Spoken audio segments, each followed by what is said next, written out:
जगातील सर्वात मोठा मेळावा असलेल्या महाकुंभला 13 जानेवारीपासून पहिल्या शाही स्नानाने सुरुवात झाली। पौष पौर्णिमेच्या मुहूर्तावर सुरू होणारा हा सोहळा 45 दिवस चालेल। तर 12 वर्षांनी होणाऱ्या महाकुंभसाठी हजारो साधू संत आणि जगभरातील लाखो भाविक प्रयागराजमध्ये दाखल झाले आहेत।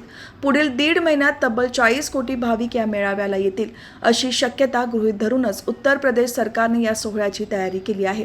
श्रद्धा आणि आधुनिक व्यवस्थापन यांचा मिलाफ असलेल्या या महाकुंभामागे प्रचंड यंत्रणा कार्यरत आहे। योगी आदित्यनाथ यांच्या नेतृत्वाखालील सरकारने महाकुंभसाठी 6,990 कोटी रुपये खर्च करून 549 प्रकल्प सुरू केले आहेत। या अंतर्गत विकासापासून स्वच्छतेपर्यंतची अनेक कामे चालू आहेत।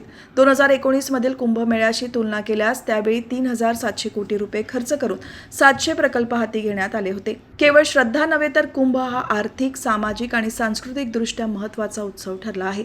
40 दिवस चालणारा हा मेळा लाखो लोकांना रोजगाराची संधी देतो आणि व्यापाराच्या माध्यमातून स्थानिक अर्थव्यवस्थेला बळकट करतो।